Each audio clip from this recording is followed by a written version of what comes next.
u Rwanda ni igihugu ku buryo ubukwe bubera i Nyagatare mu nguni y'amajyaruguru y'uburasirazuba bushobora gutahwa n'umuntu wa Rusizi mu nguni y'amajyepfo y'uburengerazuba.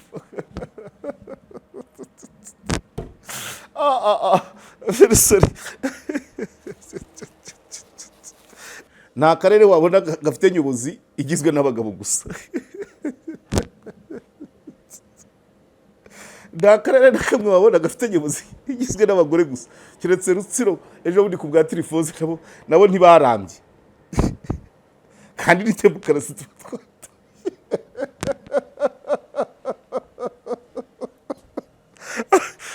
Ubwo ni bwa butasa. Hanyuma zibashinja, ishyiraho izabacira urubanza, ishyiraho n'izibafunga.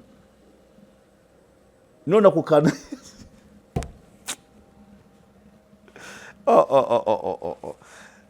no muri make iyo raporo nanze kuza yanjyaga ahantu numva ngomba kuyiganiraho mu buryo bumwe no kuba abantu kuyisoma yonyine uko yakabaye byaba bivuze kuyemera. Kandi ntabwo case study mu bantu bakora ubushakashatsi ntabwo gereza ebyiri zaba icyitegerezo kuri gereza 14 muri echantillonnage sinzi principe yayo, ariko ntabwo gereza ebyiri muri 14 zaba icyitegerezo cy'igihugu cyose. Utangiye kwibaza ubundi bakabaye wibaza ngo kuki amaraporo ya Human Rights Watch hafi yose u Rwanda rukunda kuyatera ishoti tutayemera. Tandukana na babandi babeshya ababona ishwa deal bamaze kugeza benshi ku nzozi zabo. Aya mahirwe mboneka rimwe ntagucike. Ubushobora kubona akazi cyangwa kuminuriza byoroshye mu bihugu nka Canada na Amerika ubifashijwemo na Niyo Travels. Izi nzobere zigufasha kandi kubona visa, inguzanyo yo kwiga no kubona amashuri meza muri Amerika n'Uburayi. Si bigusa kuko ushaka no gutembera, kubona akazi no gukora business, byose babikugiramo neza kugeza ubonye visa. Kabya inzozi zawe zibimamo hamwe na Niyo Travels. Ku bindi bisobanuro wabahamagara cyangwa ukabandikira kuri nimero ubona kuri ekara yawe. Niyo Travels, amahirwe yawe kuri inshuro ari imbere yawe. So bakunzi ba Karegeya Omar Pano rero twongeye kubasuhuza tubifuriza ishya n'ihirwe mu byo murimo byose. Munsi ni weekend muranyihanganira ku kibazo cy'uburwayi mu gatuza. Cyumweru gitangomba kuruhuka nkareba uko nakwivuza, ariko nanze kugenda ntabaganirije ku bijyanye na raporo ya Human Rights Watch mu bijyanye nuko imfungwa zifatwa. Ikindi ndabihuza n'urubanza rw'abantu 8 baburanye, benshi bahurira ku kintu cyo kuba bari mu ishyaka rya Ingabire Victoire Darufa Umurinzi. Impamvu ndabihuza nuko no muri raporo harimo abavugwamo nabo bafitanye isano n'uwo mudamu. Hanyuma ubwo turarebe biri muri raporo, hanyuma turebe na komanteri ese koko raporo ikoze gute. Muri make nibyo tugiye kuganira. Muri hangana imbaraga ni nkeya, ariko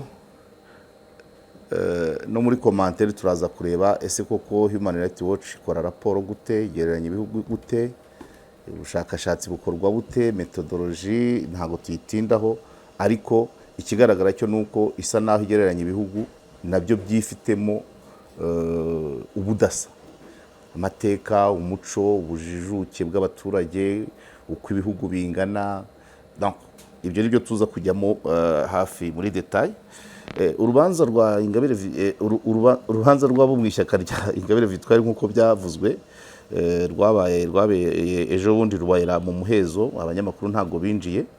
Bivuga ko na Ingabire Victoire yari ahari. N'abantu rero 8 benshi bahurira kuri icyo kintu cyo kuba bari muri Darufa Umurinzi ya Ingabire Victoire. N'abantu bafashwe ngira ngo 2021 ku bufatanye bw'inzego z'umutekano. RIB yafashe abantu 6 barimo na Sengimana Theoneste wayoboraga nyiri kitangazamakuru cyitwa Umubavu. harimo umubavu TV na umubavu.com gikorera kuri murandasi. Hanyuma bari bakurikiranyweho ibyaha byo gutangaza amakuru y'ibihuha agamije guteza imvururu n'imidugararo muri rubanda. Niko statement kuri Twitter niko byavugaga.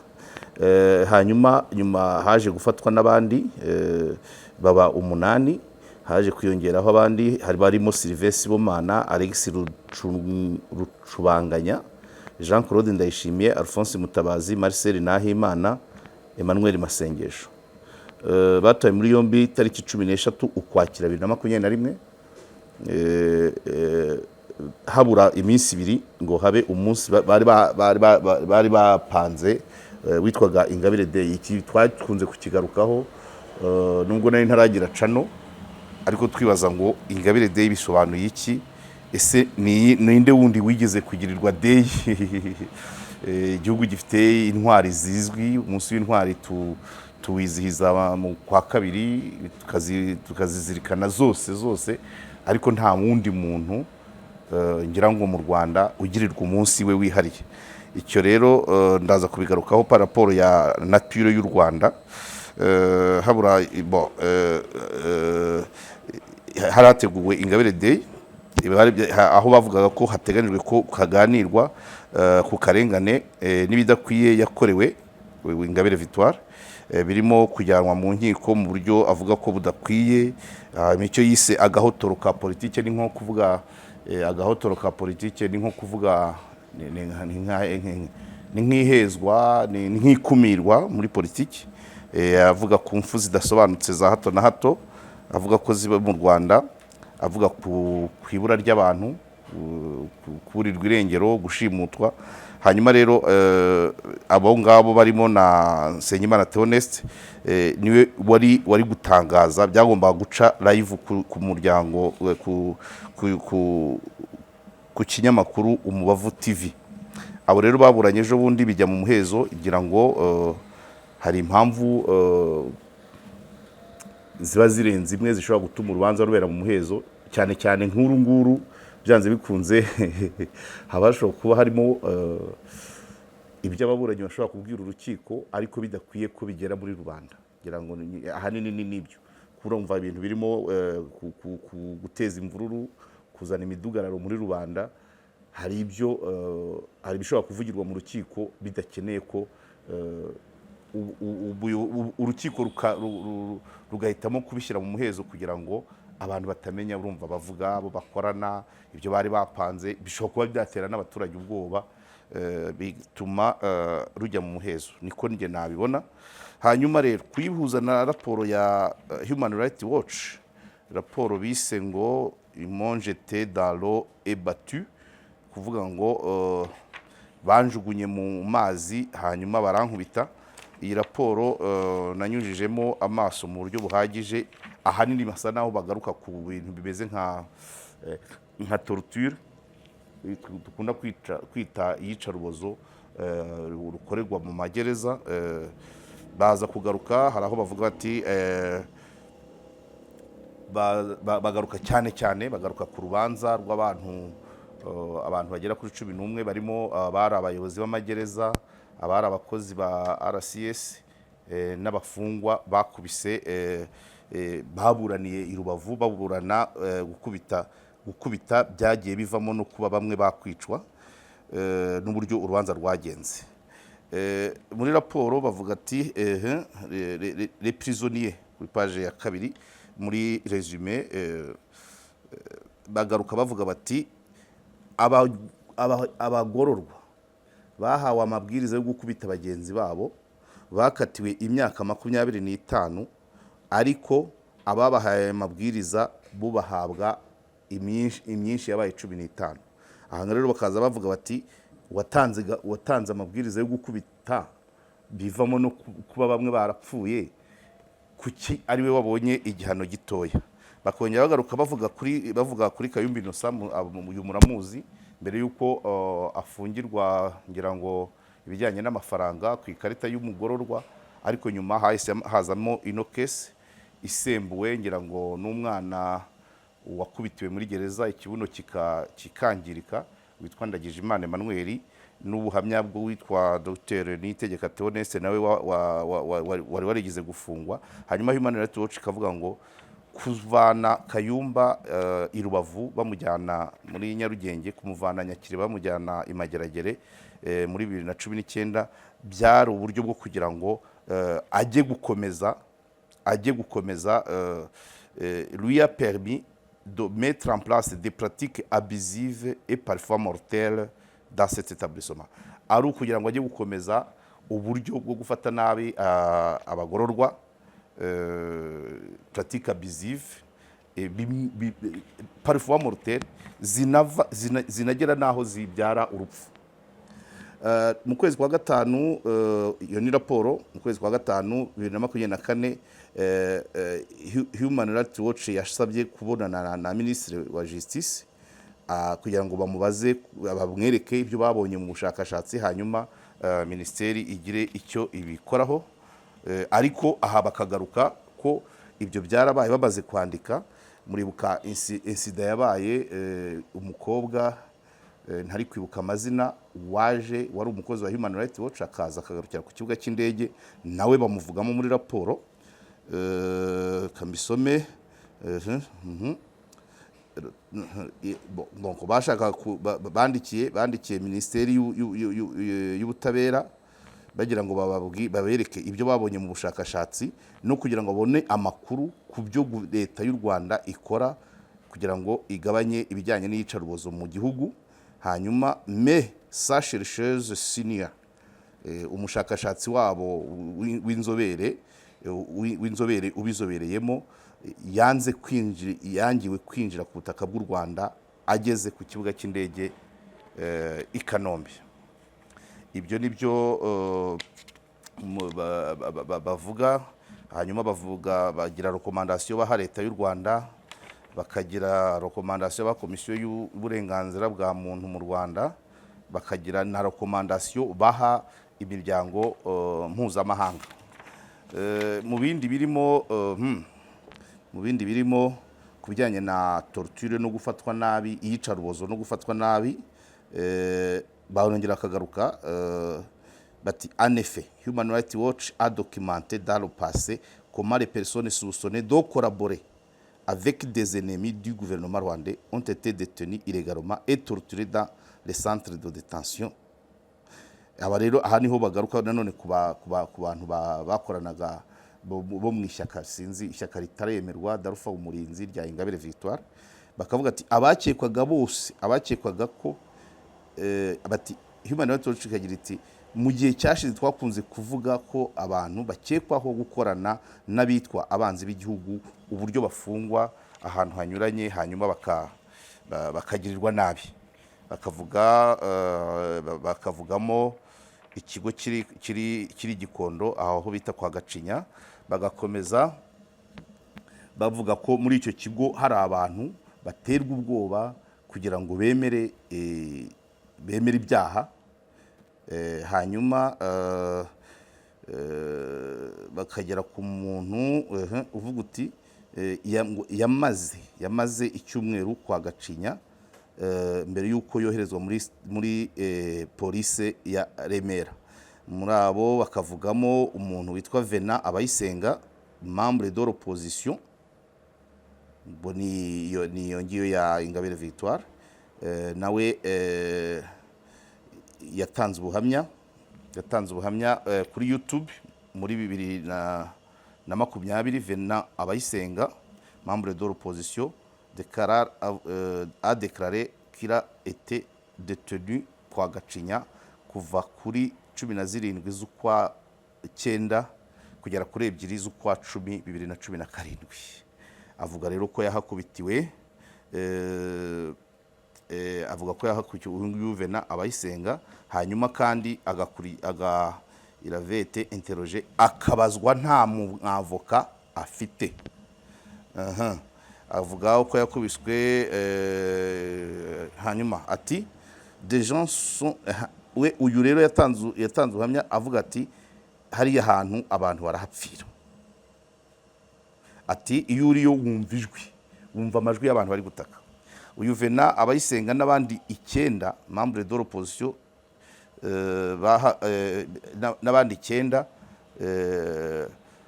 bafashwe mu gihe cy'amatora ya 2017 hanyuma barabazwa.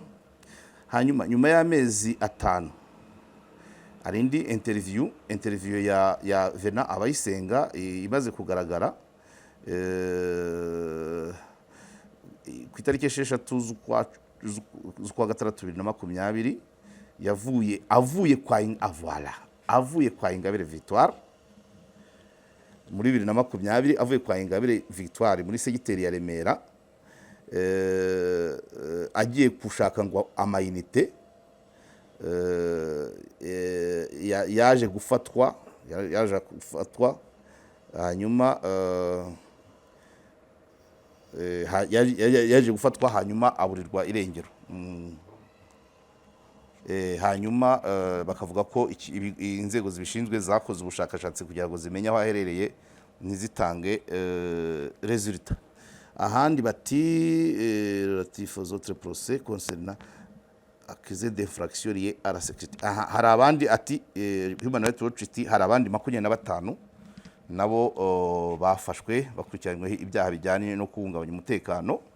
Hanyuma ati muri urwo rubanza rw'abo bantu 25 abenshi mu abagororwa mu abafungwa bavugaga ko bamaze amezi hagati ya 5 na 6 muri cya kigo kiri bavuga ko kiri igikondo. Bavuga rero uburyo ngo bari bafungiranwe mu ahantu hatoya ariko bakajya bategekwa kwemera ibyaha ku ngufu.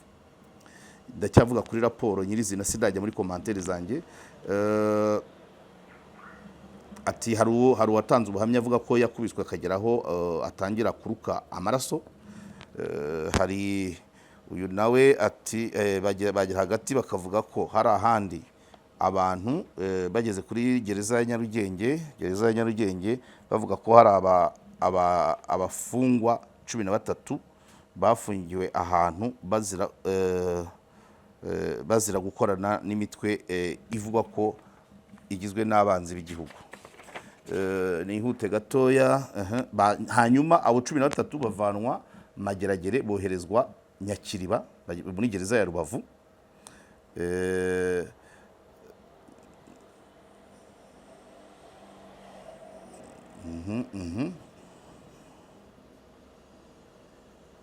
Yes.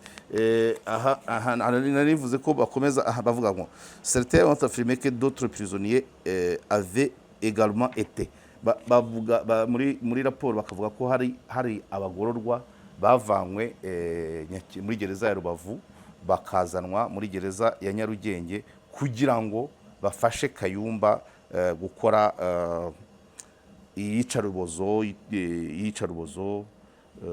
ihohoterwa ku bandi banyururu. Hanyuma raporo ikavuga ngo hari abandi bagororwa benshi abahoze ari abagororwa benshi bavuga ko muri gereza nta kurya, malnutrition sévère, barya intica ntikize niko navuga, nabyo babishyira muri raporo.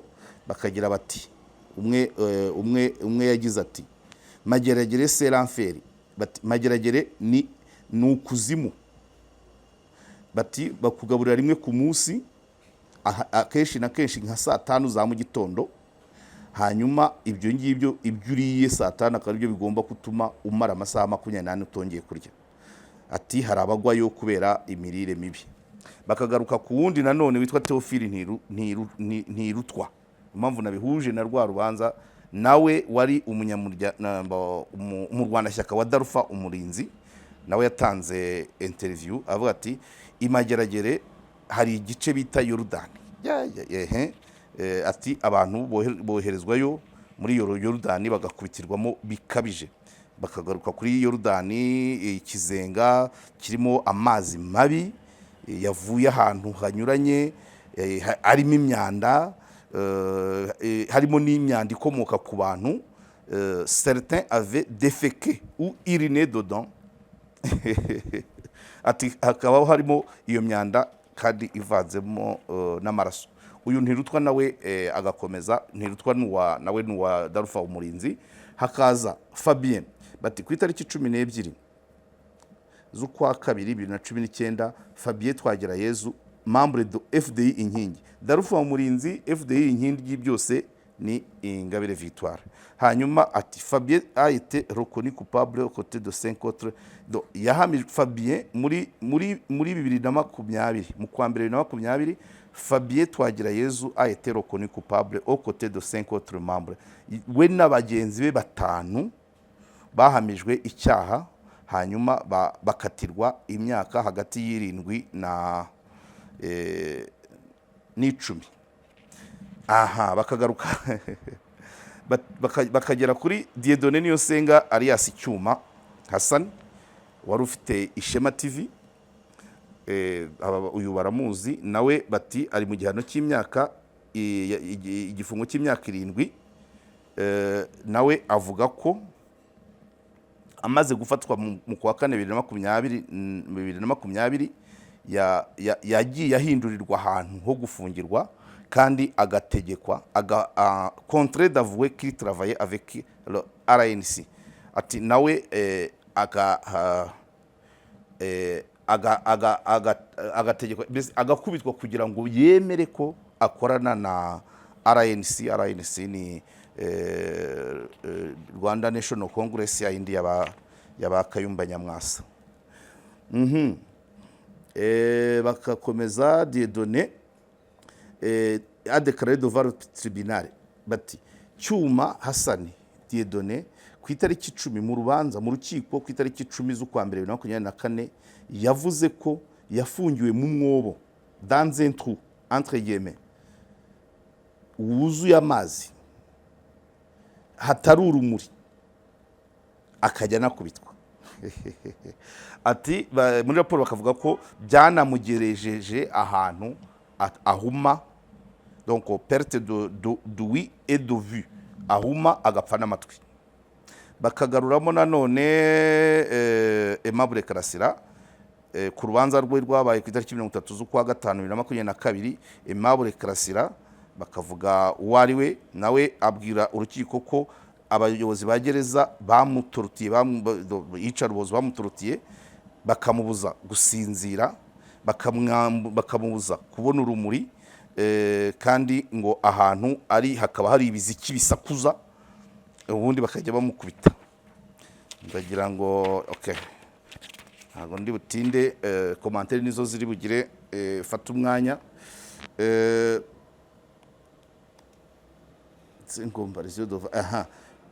Bati Karasira we anavuga ko yavuye mu rukiko ahanwa agakubitwa ngo kubera ko yavuze bitewe n'ibyo yavuze mu rukiko, ko agera mu rukiko akavuga ibibera muri gereza. No, tugeze rero kuri gereza ya Rubavu. Bati ubuhamya bw'uwahoze ari umufungwa i Rubavu yavuze ati nge niboneye Kayumba nka directeur wa hariya akubita abantu. Ati mpageze nawe ni ubwe wanyikubitiye, ananiwe ahamagara abandi bashinzwe umutekano ngo bakomeze bakubite. Ati hari abantu babatorture muri iriya gereza, hari n'abahapfira, hari n'abahavana ubumuga, hari n'abamaze gupfa amaso batakibona cyangwa se bagatakaza urugingo, igice cy'umubiri. Human Rights Watch iti twabonye amazina y'abantu 11 tubibwiwe n'abahoze ari abafungwa 11 bapfuye kubera izo nkoni. Muri abo 11 turaza kubona urutonde. Bakongera bati undi muntu wahoze afungiwe i Rubavu kuva 2017 kugera 2021 yabwiye Human Rights Watch ko Kayumba yakubitaga abafungwa akiri directeur wa hariya. Ati hari abantu benshi bakorewe torture, ariko kubera conditions zo muri gereza nous avons failli être tués, twarahatswe kwicwa. Les prisonniers politiques étaient traités encore moins que atabitwaga ko bafungiwe bifitanye isano na politike bo babageragaho nyine bagasya batanzitse. bashinjwa ubugambanyi, gusenya igihugu. Ils ont dit que si je continuais comme ça avec l'opposition je ne survivrai pas longtemps. Ati uyu nguyu yagatanga ubuhamya ati bambwiraga ko ninkomeza gukorana na opposition ntabwo nzaramba, je ne survivrai pas longtemps, sinzamara igihe. Ubundi buhamya nabwo mu bwatanzwe n'uwahoze ari muri gereza ati hari abafungwa les prisonniers désignés pour bati hari abafungwa bari barashyizweho nubwo bari bafunzwe ariko barashyizweho gukubita bagenzi babo, bakabaraza hanze mu mbeho, bakabaraza muri Yorodani irimo amazi akonje, hanyuma parfois les personnes étaient retrouvées mortes le lendemain matin. Ati noneho ugasanga hari uwo baraje hanze bugacya yapfuye. Human Rights Watch gakomeza muri 2023 ati abafungwa babiri Theodeste Niyitegeka uyu ni dogiteri na Emmanuel Ndagijimana bavuze mu ruhame kuri YouTube ko bavuga byinshi mu buryo gufungirwa muri gereza ya Rubavu byari bimeze. Hanyuma bati mu rubanza rwabaye 2023 kuva mu kwa 10 2023 kugera mu kwa 4 2024 bavuga ko abafungwa bazanaga bagenzi babo. Ni urubanza bavuga ko rwarimo Innocent Kayumba n'abandi bakozi babiri ba RCS, ubwo ni Gahungu na Ephraim, n'abafungwa n'abandi bafungwa barindwi.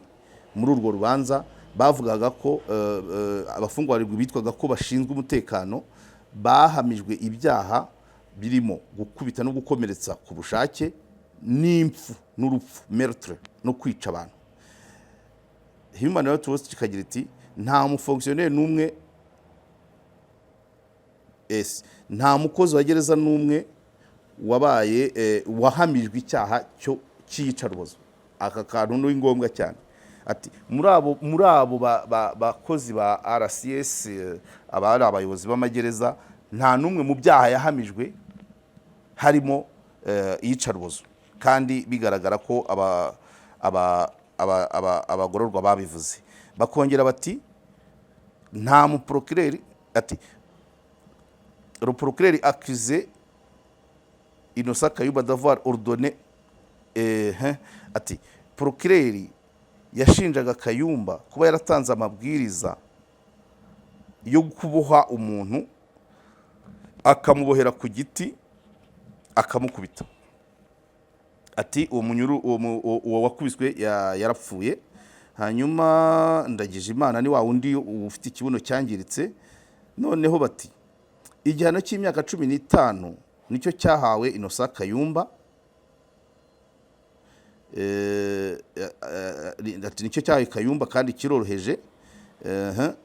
Ati mu gihe iyo umuntu ashinjwe iyicarubozo ahabwa igihano igifungo cya burundu. Avuga ati abantu nka Augustin Uwayezu na Ephraim Gahungu bo babaye akite, donc bo babaye abere.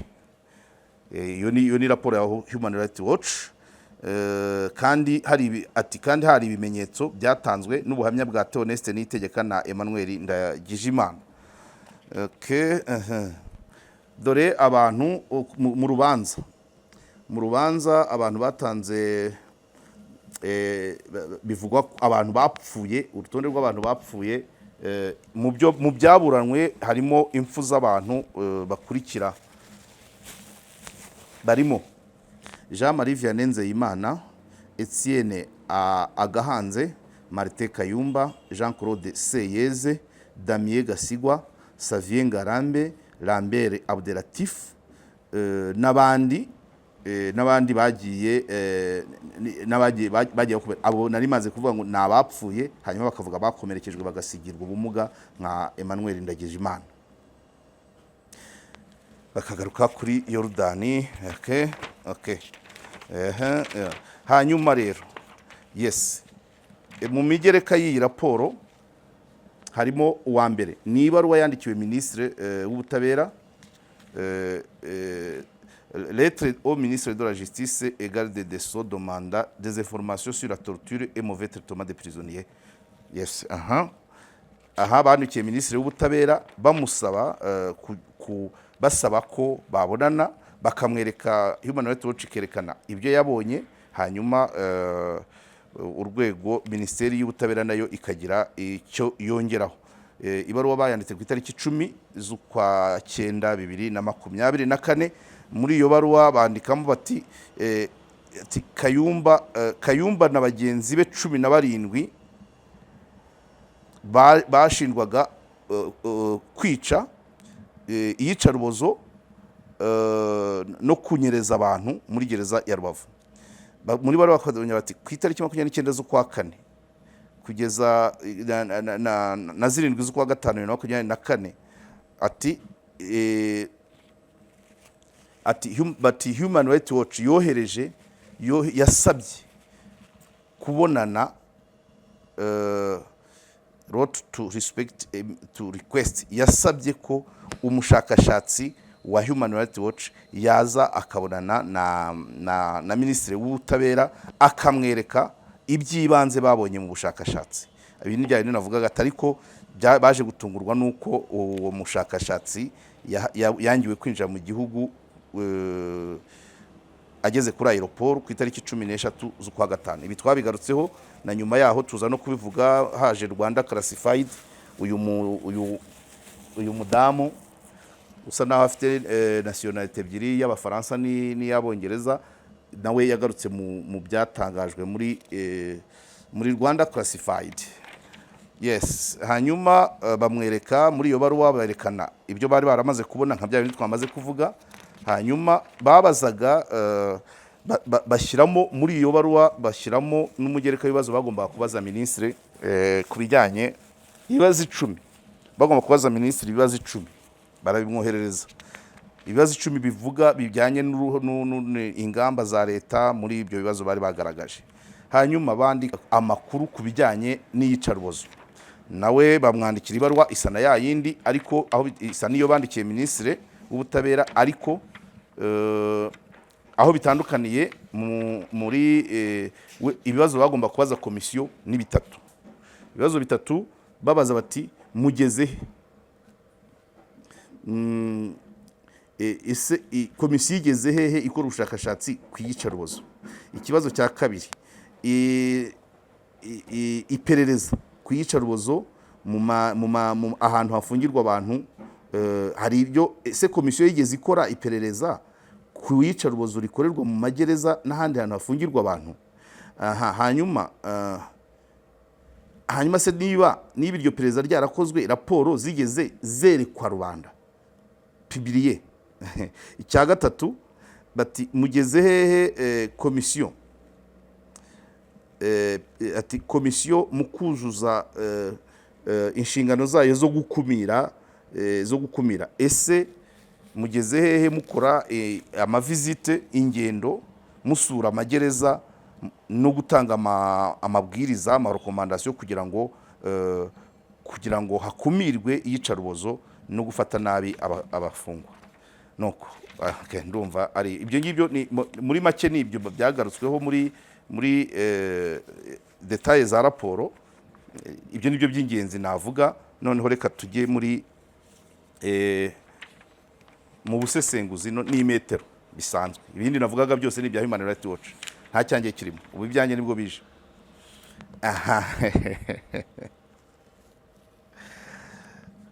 Utangiye kwibaza, ubundi bakabaye wibaza ngo kuki amaraporo ya Human Rights Watch hafi yose u Rwanda rukunda kuyatera ishoti tutayemera.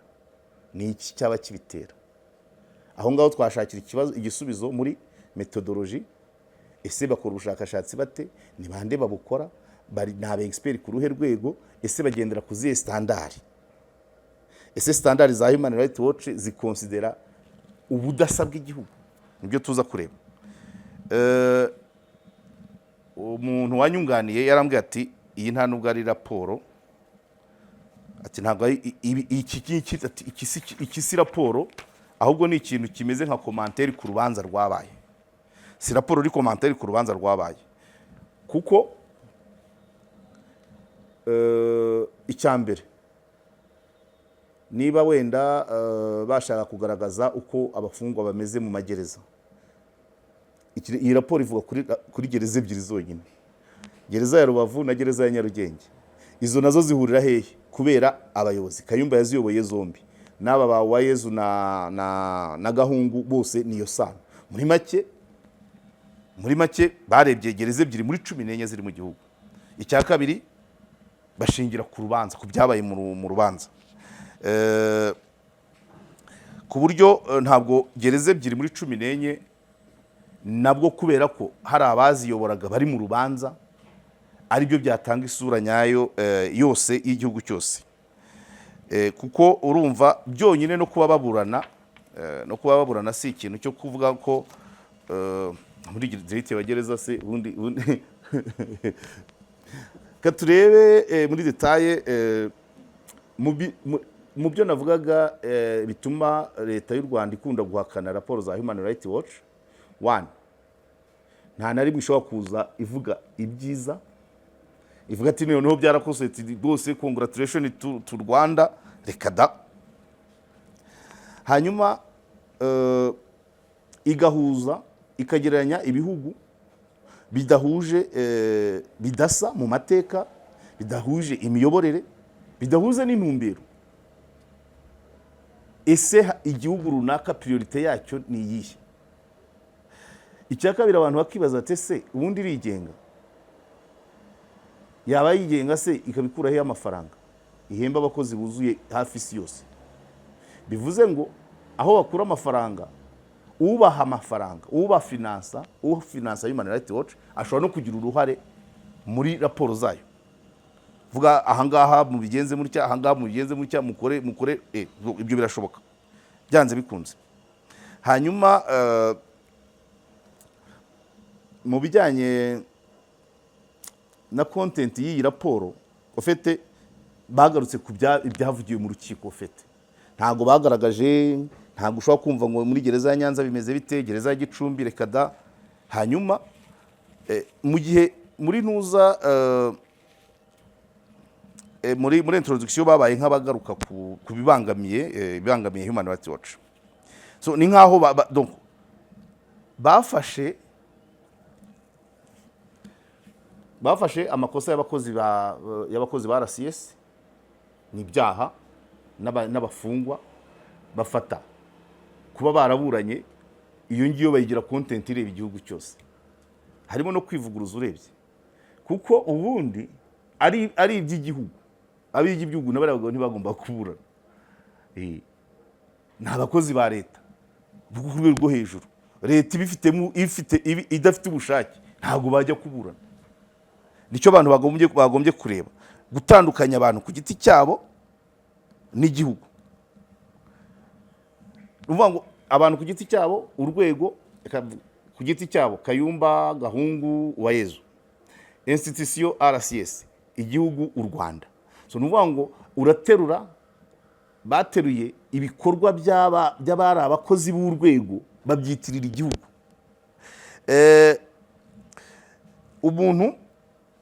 Urwego rushobora kuyoborwa n'umuntu, nkunda kubivuga, inzego zigizwe n'abantu b'abanyarwanda bava mu miryango imwe natwe. So ashobora kubona, urwego rushobora kuyoborwa n'umuntu udafite umutima mwiza, cyangwa ubona ibintu kundi, akaba yakora nabi ariko atabitumwe n'urwego. Urwego rwagira isura mbi bikitirirwa igihugu, ariko atari igihugu cyavuze ngo urwego rukore gutya. Ibyo ni byo abantu bakabaye batandukanye. Yewe nkunda kubivuga ko nigeze kubivuga mvuga nti dosiye yanjye nihura n'umuntu muzima uwo mu rwego urwo rwose, ndavuga nti icyo gihe nzaba nkeye. Ariko ntibivuze ko dosiye ishobora kujya ku muntu ukorera urwego ariko utabona ibintu mu buryo busanzwe, cyangwa udafite umwanya, cyangwa udafite ubumenyi, ibyo byose rero ntabwo byakwitirwa rwa rwego, kuko inzego ubundi ziriho zirarenganura, ariko hari n'abarenganira muri zo bitewe n'abantu ku giti cyabo, ariko ntabwo izo nzego zashyiriweho kurenganya. Icyo nacyo abantu bagomba kumenya kugitandukanya. Raporo rero irasa naho itanga komanteri y'ibikorwa bya ibyo leta yakoze mu buryo bwo kurengera uburenganzira bwa muntu, ariko ubusanzwe amaraporo mpuzamahanga yakabaye aza agaragaza ubushakashatsi bwakozwe n'ibigo bifitiye ububasha n'ubushobozi, cyangwa abantu nabo bafite amazina koko. Ni ukuvuga ngo Human Rights Watch ntabwo yakabaye yohereza abo yita ngo abakozi bayo, au contraire yagombye kuvuga ati ikigo runaka kizobereye mu bushakashatsi gutya turacyohereje, mugende mukore gutya mukore gutya mukore gutya. ngira ngo n'ubushize ntanga urugero ku bijyanye n'uruhare rw'Ubufaransa muri jenoside yakorewe Abatutsi mu Rwanda. Muri ino myaka hari fameux raporo yo tuzi cyane ya Vincent Duclerc ifite amapaje arenga 1200, yari igizwe n'abashakashatsi 13, bose abenshi abadogiteri n'abaprofessors batanga raporo. U Rwanda rurayumva, Ubufaransa burayumva, none n'u Rwanda rwari rumaze kugira yitwa nde limize yavwara iyindi groupe, irindi tsinda ry'abashakashatsi nyirango b'Abanyamerika nabo bakora iyindi zisa naho zasohokera imwe. Aho ngaho byaba bivuze ngo raporo yakozwe n'abantu bafite ubwo buzobere, icyo kigo gifite ubwo buzobere, kugira ngo abantu bayigireho doute. Utuntu dushobora kuzamo ni question de terminologie. Ikintu kimwe umuntu akacyita yankunda kuvuga ati urugero akayabo, ni urugero akayabo ku mucuruzi w'imineke 5,000 ni akayabo cyangwa umubumbyi w'inkono, umubumbyi w'inkono umuhaye 5 aba ari akayabo. Ariko ufashe ko uvuze ngo umuyobozi w'ikigo runaka yanyereje akayabo k'5,000, iryo jambo akayabo ntiri yarikoze neza. Aho niho abantu mu bushakashatsi no muri raporo niho bashobora, ariko facts ziba zigomba kwemeranwa kubera ko byakozwe n'umuntu ubifitemo ubuzobere. Hanyuma noneho iyi rero yo ikaza ivuga nayo imaze kubivuga ko bafata ibintu by'abantu ku giti cyabo bakabyitirira leta. Icya kabiri muri raporo mpuzamahanga ni ukureba, nibyo nahoze mvuga, uragereranya iki n'iki. Urafata Suwede ukagereranya kuri standard zimwe na Afurika y'Epfo, standard zimwe n'u Burundi, standard zimwe Ubufaransa. Ibyo bihugu byose buri kimwe gifite ubudasa bwacyo. Hanyuma iyo wafashe standard ukubahira, ukamenya buri gihugu kwacyo, ukarebamo ni ibiki bihari, ni ibiki bikorwa. Hanyuma ese hari amategeko, ese habaye ubushake bwo gushyiraho itegeko ribuza ikintu iki n'iki. Hanyuma se niba rihari rishyirwa mu bikorwa riti. Hanyuma se abica itegeko rihari bahanwa bate, cyangwa barashimirwa, cyangwa barareberwa. So nukuvuga ngo mu bijyanye na droit de l'homme, nubwo ntari inzobere muri byo, hakabaye kureba ngo ese amategeko arahari. Nibyo na za UPR nibyo baba barimo bavuga ngo igihugu runaka mushyira amategeko y'ibi n'ibi. Igihugu cyamara kubyemera, nuvuga ngo resistance ishobora kuba itegeko bakaryanga. Ndibuka ko muri UPR hari icyabanje guteza doute, abantu u Rwanda rubanza kugira resistance ku byari bijyanye kuburirwa irengero, icuruzwa ry'abantu n'iyicarubozo. Ibyo bintu ni ibintu bitahise directement byemerwa, basaba u Rwanda kuba rwashyiraho amategeko areba ibyo bintu, ariko bimwe bikagenda bihinduka. Nuvuga ngo ese amategeko igihugu cyemeye gushyiraho ayo mategeko, hanyuma se niba yagezeho arashyirwa mu bikorwa ati. nibaringa cyangwa arubahirizwa. Ibyo byose ari byo abantu bakagombye kuba bareba. Icya kabiri, ibihugu ntabwo bisa, nta gihugu na kimwe gisa n'ikindi. Ngurugero, igihugu cy'Ubufaransa cyabonye ubwigenge mu 1789. 1789. Nujya gukora evaluation kuva icyo gihe babaho muri demokarasi, baratora abaperezida. Ikindi, Ubufaransa nta tragedy n'imwe yigeze ibamo ituma igihugu gisubira inyuma ku buryo gitangira bushyashya, ituma gikenera un libérateur. Ngaho ikibazo igihugu kimaze iyo myaka, ubwo ningahe Olivier? 789. Icyo nzi cyo irarenga 300. No, hafi 200 yararenze. Igihugu kimaze imyaka 200 mu buzima bufite umurongo na stabilité politique, sécuritaire, financière, ntabwo wakigereranya. Urumva abaturage hari urwego bagezeho kujijuka, kumenya amategeko, kumenya donc bakomeje umurongo umwe, nta birantega, nta kintu kigeze gisubiza inyuma ubwo buzima. Nuvuga ngo hari icyo bita, n'abaturage babo bafite icyo bita nakwita maturité politique, bazi uburenganzira bwabo, bazi guholding accountable abayobozi babo. Ntabwo ari nk'ahandi ugomba kubanza ukajijura ngo mujye mureba, mu gihe ahandi utazi n'ibyo mudugudu akora. Maturité politique. Ikindi, icyo nakwita longévité de la continuité du pouvoir. Ntabwo mu Bufaransa bahora bahangayikiye kuvuga ngo ubutegetsi, ntibikanga ko ubutegetsi buzahinduka. Hahinduka abantu, ariko systeme ikaguma ari yayindi. Hakaba n'icyo wakwita ibyo navugaga, abaturage bafungutse mu ruhe rwego. Bafungutse mu ruhe rwego, bazi kwizigamira, bazi kwiga, bazi guhimba akazi, bazi gutembera, bazi ikorana. Donc ibyo byose tujye ku rundi rugero. Ufatije rero Ubufaransa ukabugeranya n'Ubwongereza, bwo bwiberaho ku buyobozi bwa cyami, monarchie constitutionnelle. Abandi ubuzima bw'Ubwongereza bwose ni ukuyoborwa n'umwami. Ubufaransa kuva muri 1789 batora perezida. Ibyo bihugu byombi ntabwo abaturage babo bashobora kuba gutekereza kimwe. Abayoborwa n'umwami, abayoborwa n'umuperezida, ntabwo bashobora, n'uburyo batwaramo ibintu ntabwo bishoboka. Noneho reka tuze tugere ku Rwanda.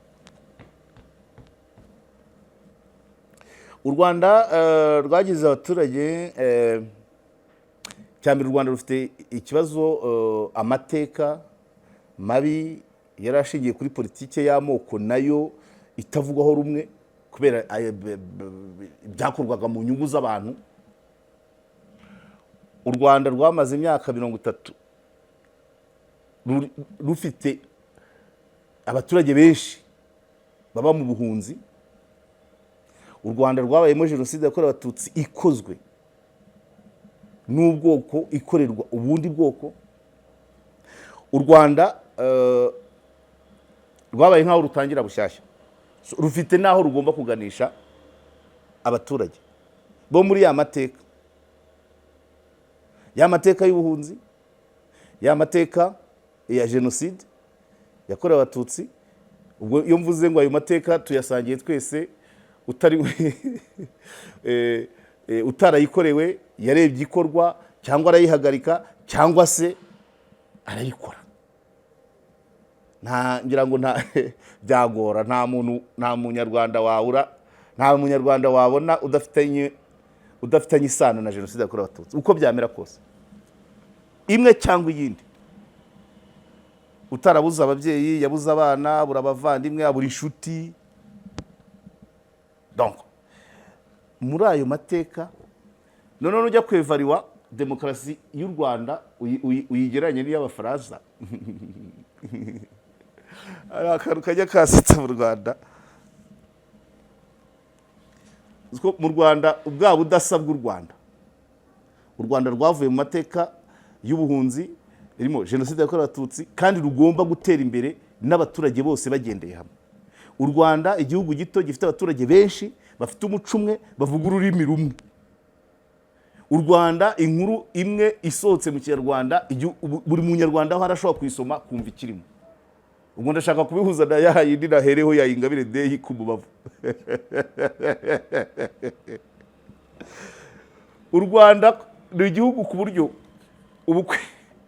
ubukwe bubera i Nyagatare mu nguni y'amajyaruguru y'Iburasirazuba bushobora gutahwa n'umuntu wa Rusizi mu nguni y'amajyepfo y'Iburengerazuba.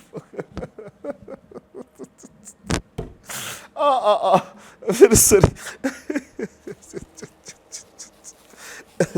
Ibyo rero none icyo gihugu ukakigereranya n'igihugu kinini cyane gifite abaturage bake b'amoko atandukanye n'indimi zitandukanye ku buryo muri tribu runaka hashobora no gutera y'indwara ntigere mu yindi.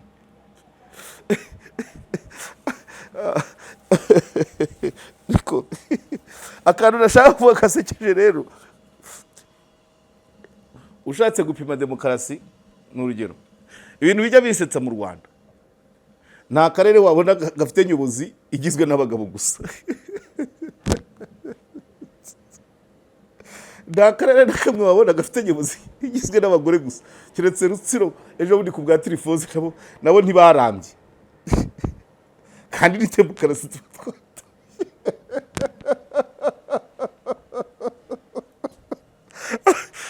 Ubwo ni bwa budasa. Hanyuma ubwo ukaza abwire uza akarere kayoborwa n'abagabo gusa, nyobozi y'abantu batatu ari abagabo gusa, uza akafite nyobozi y'abantu batatu ari abagore gusa, ambwire. Hanyuma nta naho ndabona nta n'akarere tugira mu Rwanda gafite nyobozi y'abantu biganye. Wapi?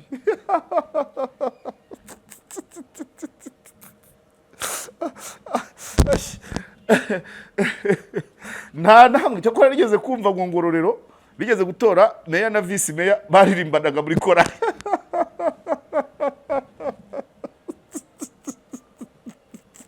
Ibyo nibyo ntigeze kumva. Olivier washakiye kandi karusha.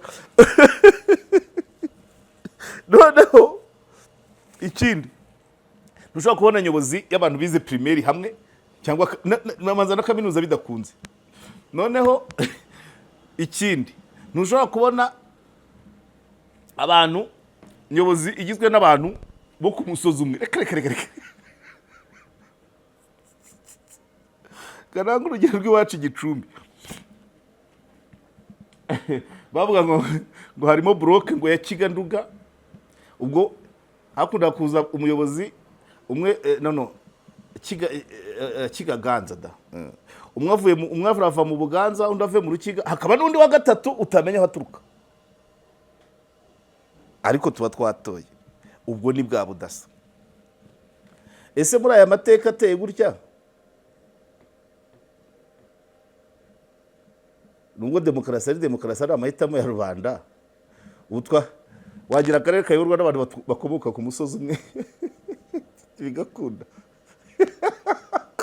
Warayize ugakora information ya demokarasi.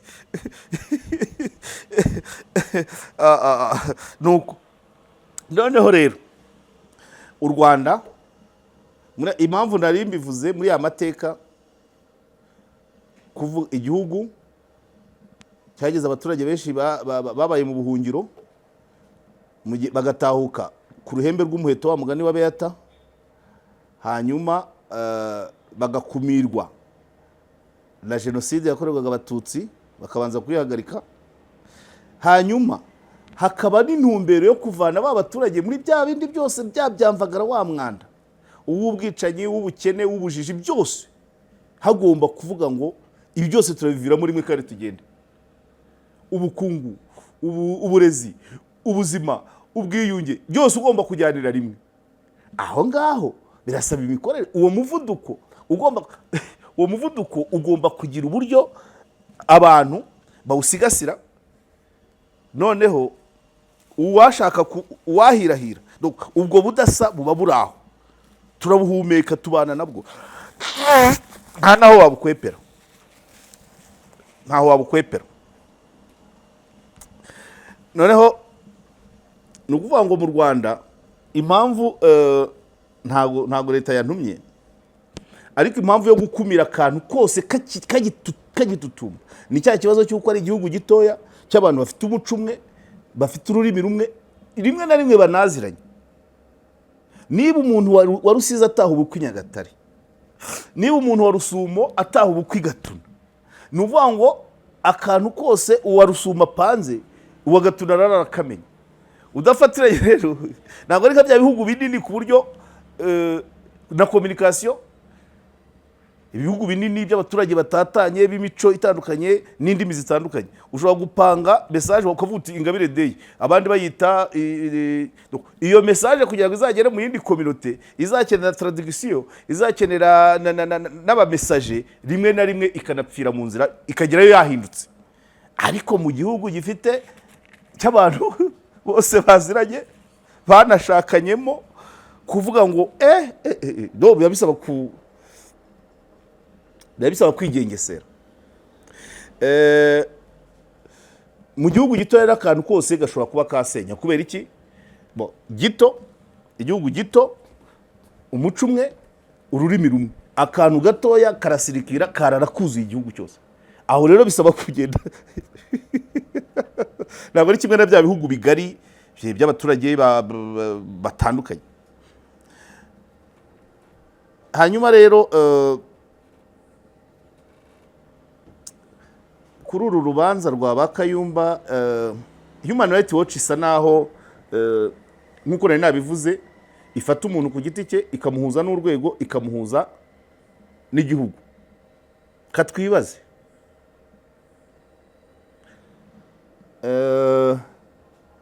RCS ni ikigo cya leta cya guverinoma y'u Rwanda, RIB guverinoma y'u Rwanda, inkiko guverinoma y'u Rwanda, gereza guverinoma y'u Rwanda, parike guverinoma y'u Rwanda.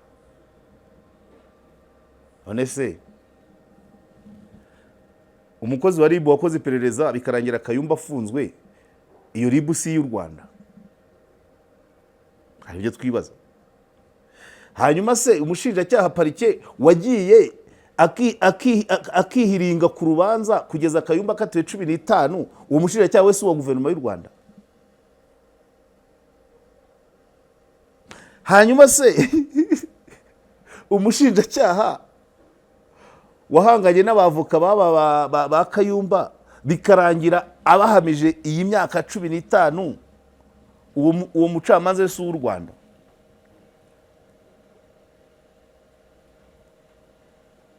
Ni ukuvuga ngo iyo ibyo Human Rights Watch ivuga, iyo biza kuba ari ibyakitiriwe u Rwanda, n'izi manza ntizari kwirwa ziba.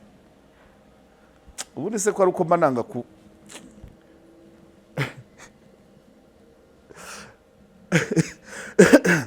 ubundi ugufunga yaba ari muri kasho, yaba ari muri gereza, yaba hehe, ubundi ntaba afite ubushobozi bw'ibindi byose. Iyo tuvuga, iyo Human Rights Watch ivuga ngo umuntu ngo bamujyanye mu kizenga, ariko bashobora no kumushyira atari mu kizenga, ngo arya rimwe no kuburara abana b'umuraza, nabyo barabyemerewe. Vraiment n'iryo rimwe ariko mara n'iryo rimwe bakabaye barishima. Muri raporo ntaho bagaragaza ko hari uburaragira, ariko se iryo rimwe ryo ryavuye he? Si leta yatanze ibyo biryo? Hanyuma rero mu bintu bituma rero igihe cyose izi raporo abantu batazivugaho rumwe, ni ukuba igihe cyose zigaragaza ibyapfuye ariko ibyakize reka da, ibyo nabyo ntabwo ari byo. Tumaze iminsi turi mu muco wo gushima. Abana baramiye ibendera bagashimwa, uwaririmbye indirimbo agashimwa. Ni gute umuntu yakora raporo amapaje 38 atavuga ati nibura iki cyarabaye?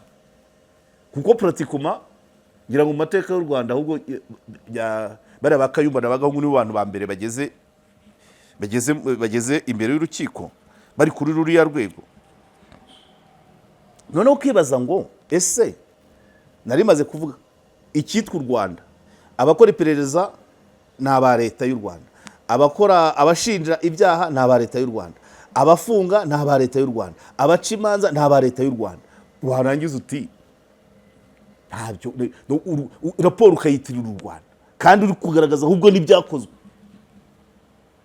None umuntu akibaza uti ese u Rwanda rushimwa n'amahanga doing business ibikombe ngibyo, isuku, guca amashashi, imihanda, ibidukikije, ubumwe n'ubwiyunge, uburezi, ubuzima, byagera ku butabera gutese. Ubwo sicyo cyaba ari igihugu kimwe. Uko biri kose raporo hari izo bajyaga bagira mbere ukumva harimo akana, ariko iyi ngiyi yo ngana no ku musozo nibagiwe kwamamaza Ikaro Plaza. Ngana no ku musozo iyi raporo ifatiye ku kantu gatoya karimo byinshi bya leta ahubwo. Usibye kuvuga ngo bakayumba na Gahungu ntabwo bigeze bashinjwa iyicarubozo torture, byonyine no kuba bagera imbere y'ubutabera bagashinjwa bagacirwa ubanza ibyaha bikabahama, at least nibura byose birakorwa nande si leta. Leta yashyizeho amategeko ahana abo bakayumba, ishyiraho inzego zibaperereza zibashinja, ishyiraho izabacira urubanza, ishyiraho n'izibafunga. None ako kantu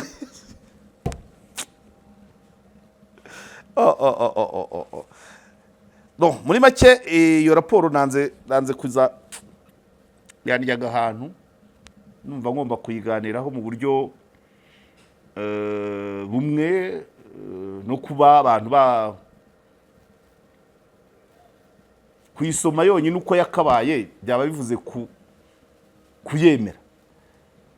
Kandi ntabwo case study mu bantu bakora ubushakashatsi ntabwo gereza ebyiri zaba icyitegererezo kuri gereza 14. Muri echantillonnage sinzi principe yayo, ariko ntabwo gereza ebyiri muri 14 zaba icyitegererezo cy'igihugu cyose.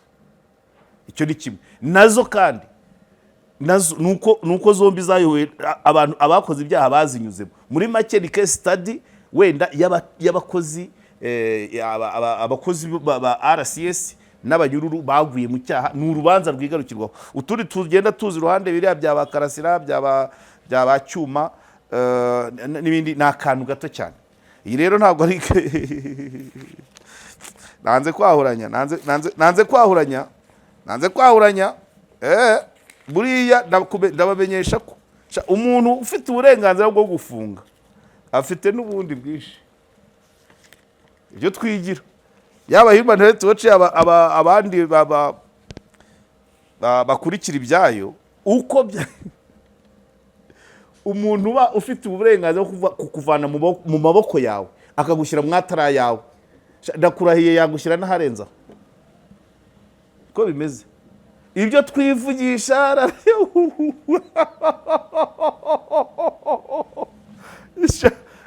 ngo umuntu afungiye aha, yaburiwe irengero, yagize gute, icyo gihe aba agufitiye uburenganzira n'ibindi byose byashoboka. None ahubwo tugize amahirwe ubundi iyi raporo yaje yagomba kuza iri positive, kuko n'ubwa mbere tugize abantu babaye abadirecteur b'amagereza bashobora kuburana ku byaha bakoze bari mu kazi. Noneho kandi n'ikigo bakorera kikitandukanya nabo. Ubundi twagomba kubona aba bagahungu RCS igenda ikababuranira ati abo bantu bari mu kazi, ariko barabaretse n'abavoka barabiyishyuriye. Hanyuma umushinjacyaha nawe arakanira mpaka abasabira ibihano biremereye, birangira umucamanza ashyize muri moyenne babiri, abagira Gahungu na Uwayezu abagira abere, Innocent Kayumba amutera 15, babagororwa bandi bashyize mu bikorwa babageza harimo n'aba 25 ibyo ubwabyo kuko ubundi twagomba kubona bavuga ati no twari mu kazi icya kabiri soza raporo ivuga ngo muri gereza barya rimwe gereza n'interina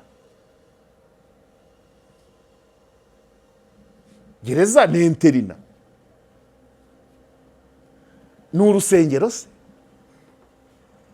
ku buryo simbizi ni bwa budasabwa ibihugu sinabona nibakora kuri Guantanamo tuzareba ibihugu nabyo kubera amateka yabyo n'uburyo bifunga ubundi hari ibihugu byinshi umuntu akurikiranwa ari hanze icyo cyo hano nicyo tudafite ariko niba wiswe ngo urafunzwe ntabwo ugomba kubaho nk'uwo hanze ni muri gatatu ubwo muzaba meze nk'abanyeshuri bari muri internet kandi ababyeyi tuba twishyuye ugakora raporo ngo barya rimwe ahubwo hari n'uwazana iryo rimwe riboneka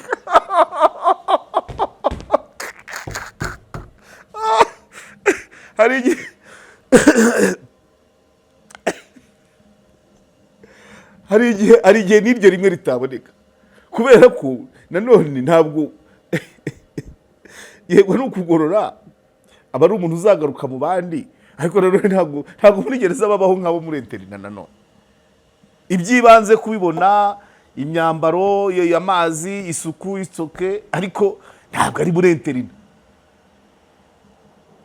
interina nirize kuvuga ku baherutse kurekurwa buriya nitubona umwanya tuzabazana kuri za kamera abarekuwe abasigayemo bihangane abashima nabo bakomeze bashime ariko ndakumenyesha ko hariya hantu yongwe niba wavuze ati Karegeya bivuga atarahagera sinkagera Imana izabindinda ariko nibinaba byambaye ibiba ku bandi banyarwanda nanjye byambaho ariko ntabwo nzajyayo ngo ndekarame mayonnaise cyangwa umurete special cyangwa byeri konje rimwe ku munsi use mu gihugu kirimo 1% rimwe n'ibice 8% nabo tutizeye ko baba barya harimo 20% barya byankende either bike cyangwa se bidafite icyo bimarira umuntu ariko rimwe n'ibice 8 ari ibike ari ibibi ntabwo twizeye ko babibona ariko muri gereza ugatanga raporo ngo malnutrition ni interinasi so amakaro meza ari kwikarupuraza ariya iremera uciye munsi ya station iri imbere ya gare ugatambika urahagera baguha ibikoresho byo kurangiza inzu gypsum rangete amarangi meza mu bahamagara kuri 0783 250 hanyuma mwarimu Clement nawe arabatashya yigisha imodoka kuri provisoire wishyura nyuma definitive nabwo muravugana so mwakoze cyane rero abansabira ko nzakira ndabyishimiye cyane ni umuryango umaze kuba mugari nabonye ari 30 bimaze kurengaho ni umuryango mugari ugiye gushaka uko nivuza abaganga turimo turavugana hanyuma ibinanze kugenda ntabivuze muzabirebe muzabyumve mwitonze ariko vraiment hari ntuza hari umugani wa Kinyarwanda avuga ngo ubuze icyo atuka inka aravuga ngo dore icyo gicere iki gihugu cyavuye kure ahubwo sinabize saha nahanyagasane amateka cyanyuzemo none naho kigera nge nibaza ko inzego ubundi mu bintu muri bwa budasa bw'u Rwanda aho rwavuye naho ruri kuteganya kugana ni opposite of it igihugu cyasenyutse kigasenyuka mu bikorwa remezo kigasenyuka mu bantu mu mfu kigasenyuka no mu bwonko noneho kikagira umuvuduko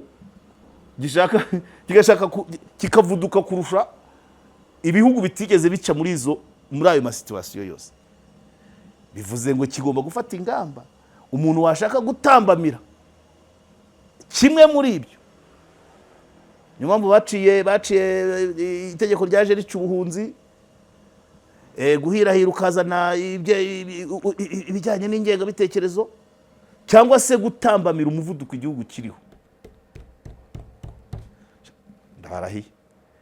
ndabarahiye rwose uwo rwose uwanjye. So mwakoze cyane rero naho ubutaha abo nari narahaye gahunda bose bo kuzabaha umwanya bakeneye ubuvugizi bihangane, nzabanza nivuze, ntabwo byoroshye nubwo ni ukuyikorana, ariko bihangane abo nahaye gahunda bose ndabibuka, kandi bizarangira mbakiriye cyangwa mbasure. Harimo uwo nzasura i Gahanga, yihangane, nabivuze, nzasura i Gahanga yihangane. Wabishenyi ngira ngo ari hafi, uwa Rubavu nawe sinzi ikibazo yagize. Abo bose izo gahunda zizabaho, kandi tuzanagerageza ku buryo tubinoza. Abafatanyabikorwa barahari bagomba tuzafatanya kugira ngo ibyo tubakorera tubinoze. Abambwira ati nta mategeko uzi, no bizaba ngombwa ngira umunyamategeko umpora hafi buri kiganiro, ahita ambwira ati muri kadire y'amategeko kosora kangaka. Ariko nanone iyo ujya kugaya impundu z'urushishi ureba amatama, nta mategeko nize. Ariko rero ntibyatuma ngo kuba ko ntayize ngo nicare gusoyo, ntabwo bishoboka. So mwakoze cyane.